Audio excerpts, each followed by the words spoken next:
Pinagkakanap ng mga operatiba ng CIDG, DSOU ang binatilyong si Unyo dahil sa pagkakasangkot nito umano sa pagbebenta ng iligal na droga. Kasama ang resibo, tinungo nila ang isang planta sa Bataan.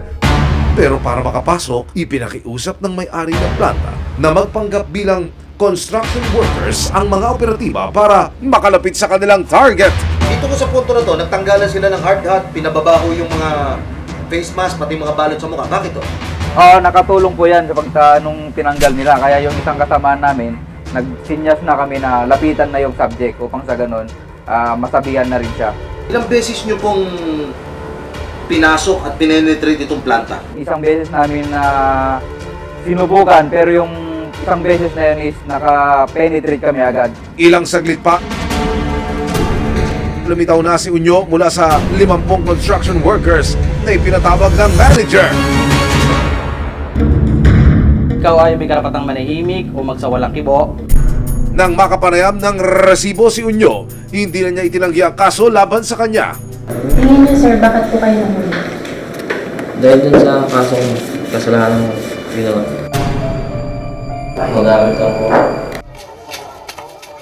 Umalis lang po ako dun sa namin, sa TSWD na. Bali, tumakas po kayo ba nun?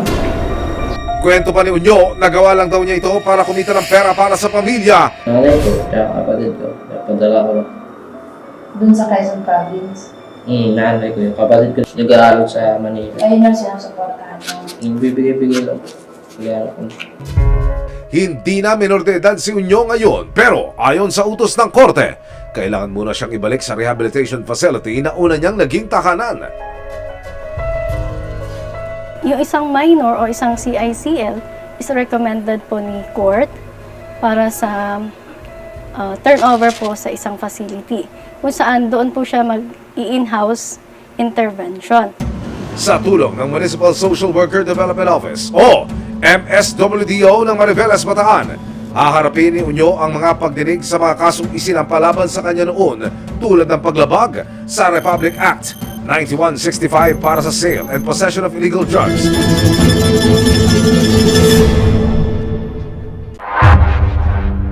Hindi nalalayo kay Unyo ang kinainatnan ng 19 na taong gulang na si Toto, hindi niya tunay na pangalan. Ilang beses na rin daw tumakas ang binatilyo mula sa rehabilitation shelter. Tulad ni Unyo, sangkot din umano sa paggamit at pagbebenta ng iligal na droga si Toto. Nagkaroon ang resibo ng pagkakataon na makausap ang kanyang ina na itatago namin sa pangalang Norma.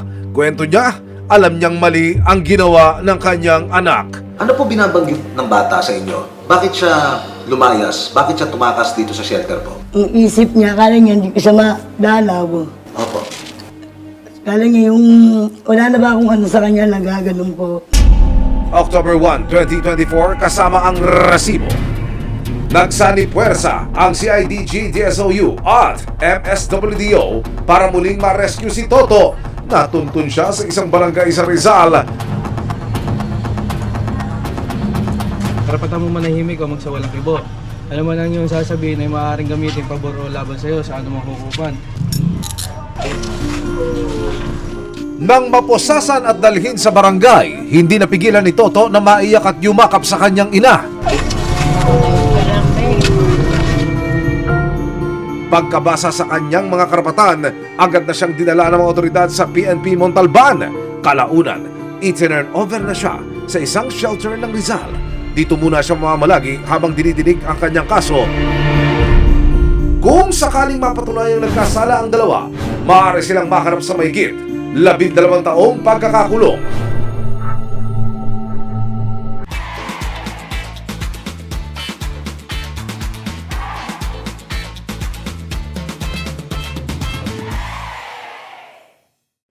Maraming salamat sa panonood, mga kapuso. Para masundan ang mga reklamong nasolusyonan ng resibo, mag-subscribe lamang sa GMA Public Affairs YouTube channel